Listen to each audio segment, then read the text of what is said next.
What's up, everybody? Welcome to Podcast Now Plus. I'm Alex, and in this video I want to talk about the interesting review bombing that was going on with Godzilla vs. Kong. This wasn't something I felt the biggest need to cover. I know this technically happened yesterday. I was waiting to see if any big news story of today kind of stuck out to me, and then I kept coming back to this one, so I want to talk about it. I feel like, well, number one, it's being made a bigger deal than what it probably should be. But number two, it is a good lesson to those that are watching, maybe watching this or watching kind of the whole situation unfold of what to do and what not to do in these kind of situations, okay? And when I say it's kind of being blown out of proportion, well, I don't think it's fair to give this movie insanely low scores just because you're mad about the Snyder Cut, okay? I don't think that's necessary.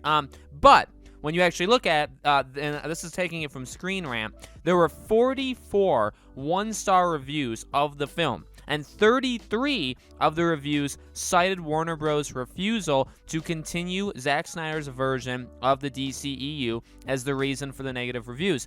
As of the writing of the article, and so I guess technically even the video, because I think the article was from today, there are only 9 one-star reviews, with each directly referencing some aspect of Godzilla vs. Kong as for the reason for the score. So they actually, now I don't know how the reviews, I've never given an IMDb score, so maybe you have to give an actual reason. I don't know, like, I think proper, like, I don't know, like, trained review bombing, squadrons would have maybe not done something so obvious if they were really trying to stick it to Warner Bros. And say, hey, and I guess, okay, well, they're trying to make their voice heard, so I guess saying that it's because of the Snyder Cut makes sense. At the same time, you would know that that would probably get you in trouble or get the review removed, so it's a little messy, but basically what I'm saying here is, this, I mean, it is a big deal. I'm making a video on it, so it has to be a big deal. No, but I mean, articles and all this stuff, like, people are talking about this, okay? But in reality, it seems like there were 33 people that pulled off this attack, this coordinated military-level strike attack. Okay, 33 of them pulled it off, and they were all removed. So,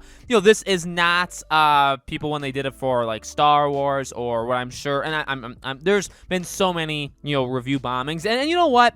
To be honest with you, I'm not completely opposed doing it for the right reasons or under the right circumstances. I would say to be clear, it's more of like a case-per-case basis. You give me a case, I will let you know if you want to in the comments whether I agreed with people doing it or not. In this case, I don't agree. I think I get it. And that's the thing too, like, you can understand it but not agree with it. And I think that's where I stand. People are mad, and one thing we talked about, and I talked about on the main channel, is, how do you voice your opinion on the Snyder Cut? I mean, how do we get Justice League 2 and 3? How do you make your voice be heard? And the best ways of doing it are watching Justice League, being a subscriber to HBO Max, because it's all about the money. I mean, in reality, that is the biggest thing. And as I said in that video, we now have something that we can do that with. Before this, like leading into getting this movie, there was really nothing you could do. You could not support Josh Whedon's version. You could not support, I guess, other DC projects. But in reality, the only way that we got this, the biggest way, I honestly do believe the only way, was making our voices heard on the internet. That's how this kind of thing happened. But now we have a product. Now we have money tied in. We have subscribers for HBO Max tied in. So that's how you make your voice, in my opinion, heard the loudest now to get a Justice League 2 and 3 from Zack Snyder. Being loud on social media is definitely another way, right? Restoring the Snyderverse, stuff like that. That helps. That absolutely helps. That's another way that you can do that every single day, every hour, whenever you want to. But that's a way too. Again, no attacking, no crossing lines, no stuff like that.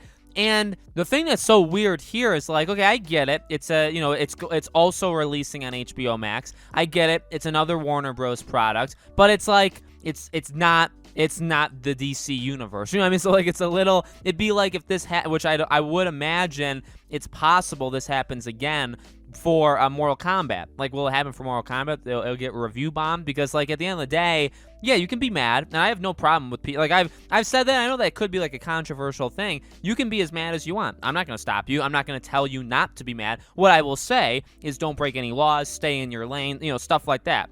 I would say common sense stuff that's become less common as time has gone on. In reality, review bombing a movie is not the worst thing you can do. It's not going to land you in prison. It's not the worst thing, in mankind. And I mean, I guess the general idea, right, is to bring the reviews down, bring the scores down, so people don't see the movie. But again, that end goal doesn't really make sense, because the success or failure of this has nothing to do with Justice League. You know what I mean? I think, the fact is they're trying to make this one hurt so people hear them that they want to restore the Snyderverse. The better thing to do would be to not support any other DC product until we get confirmation that there is a Justice League 2. You know what I mean? That's, in my opinion, how you do it. You don't watch. I'm not saying to do this. I'm not saying this is the right thing to do. I'm saying this is an idea. You would not watch Aquaman 2 if there was ever, I don't know, like they've talked about how like Josh Whedon's Justice League is still like their Justice League canon going forward. Don't agree with that. You know what I mean? Do something anti that. Don't support. I don't even know how, because there would be like spin-offs of that. So like that's how you do it. I would say you don't support things in the DC universe. Say that Superman movie that they're making, don't watch it. I mean, those are things you can do. Again, that hurts them in their pocketbooks. Directly like referencing or directly next to Justice League. That's what you do. You don't boycott. I mean, you can, but I mean, it's not going to do anything to do Godzilla versus Kong. You know what I mean? It's kind of just a waste effort. Same thing for Mortal Kombat or anything like that. That's not how you really, just like, I mean, I would say the same thing for Disney. If you're against like what Marvel's doing, let's say, not doing Star Wars is not gonna change anything, or vice versa. If you hate Star Wars, which some people do, if you don't like the way they're going with Star Wars, but you boycott the theme parks, or you boycott Marvel, or you boycott Pirates of the Caribbean, that doesn't matter. That's not even part of the same kind of division within them. You know what I mean? So that is something to keep in mind. You got to be able to pick literally your battles, and I do mean very strategically pick your battles, because Godzilla versus Kong doesn't have anything to do with Justice League. So I like to see people passionate. I don't like to see people doing stuff like this, okay? Again, I don't think nobody's going to cry themselves to sleep that a movie got a review bombed on IMDb, okay? Nobody is like shocked. Nobody's crying themselves to sleep. If the executives are shocked, I mean, I guess that wouldn't surprise me, but literally who cares what any of them think? So, like, this really isn't that big of an issue. And again, even the biggest thing to me, the thing that kind of made me laugh, is you see all these people talking about, oh, it was review bombed, and then you go on it, there's 33 people. And it could have actually been less. They could have made different accounts, and done it. So, like, you're dealing with, and this is kind of what the media does anyway, small group that does something, and they make it out to seem like it's a coordinated military attack like we've never seen before, going after Godzilla versus Kong. So, while I don't agree with it, I guess, what are we talking to 33 people here saying, please don't do this. It's not like there were like 10,000 people that all got together to do this. It was a very small group. So maybe there's more in other places, but I mean, specifically for what these articles and videos are being,